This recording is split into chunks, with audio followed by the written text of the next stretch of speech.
Awesome. Hi, everyone. My name is Ian Partman. I'm a second year student here at NYU.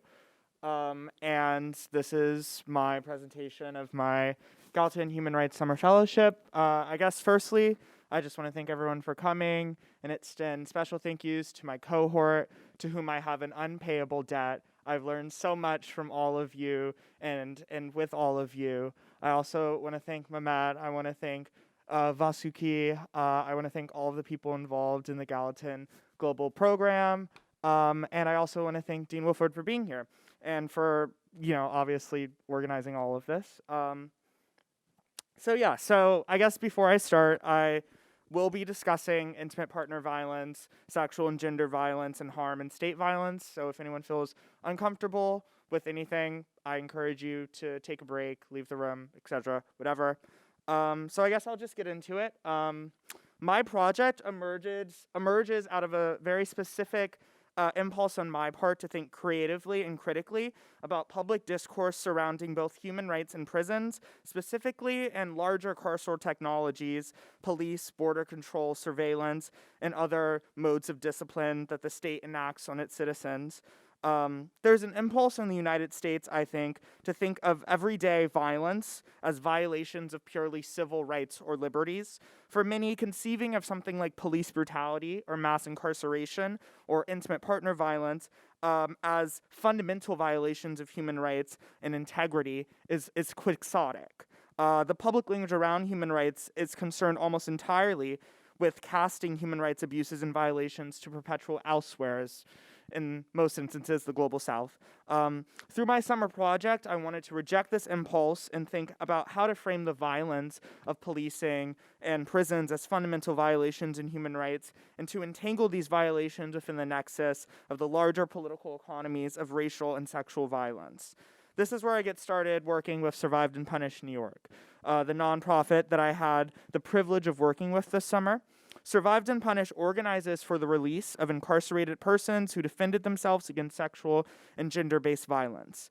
At Survived and Punished, I worked directly with currently and formerly incarcerated people, all of whom who are survivors of sexual and gender-based violence, many of whom were Black, Indigenous, people of color, trans, or gender non-conforming, to advocate for their safety, petition for the commutation of their sentences, and campaign for survivor-based responses to instances of sexual and gender-based violence. I worked in a mass commutations working group to campaign for the commutation and clemency of the sentences of our incarcerated members. I also took on a researching capacity in conjunction with Project NIA, which is a New York and Chicago-based prison abolition organization, collecting information and analyzing data about policing, prisons, gender-based violence in the state of New York.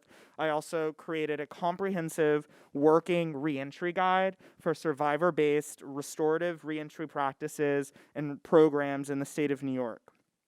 My work at Survived and Punished was directly informed by an interest not only in the context of human rights law in general, but political advocacy.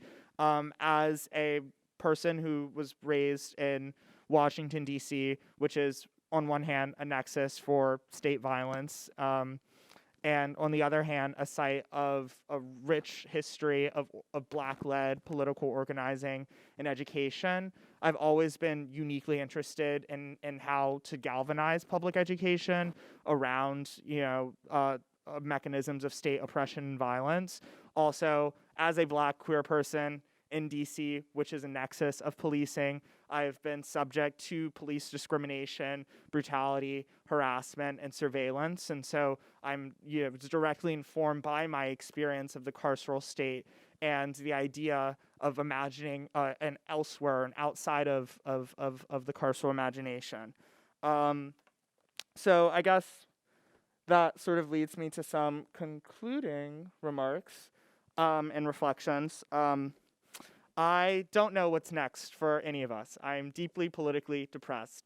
We are rapidly accelerating towards a sixth mass extinction. The United States is in noticeable imperial decline. Market capitalism is reaching its apex. And so I have a great deal of uncertainty about the future. But I'm also someone who profoundly believes in the possibility of translating our dreams into realities. And so amidst all of this darkness, there's always a light. And if there's anything that I've learned from the history of the Black radical tradition, it is that there's a loophole of retreat in every captive corner.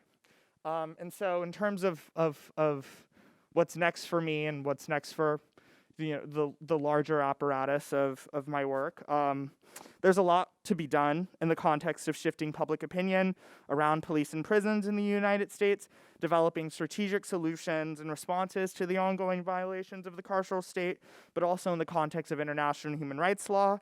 Often, for example, international human rights legitimizes prisons and police as necessary evils meant to establish punitive measures against societal harm.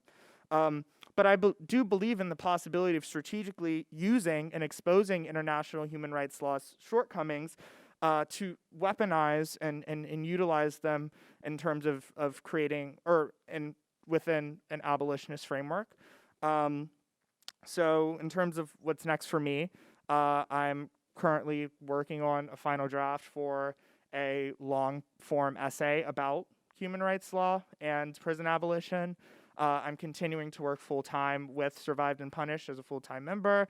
I'm also working with a legal nonprofit to continue my work and directly working with prisoners in the state of New York. And I guess this is sort of informed by my larger interest in the possibility of another world, which is at the end of this one. So thank you, everyone.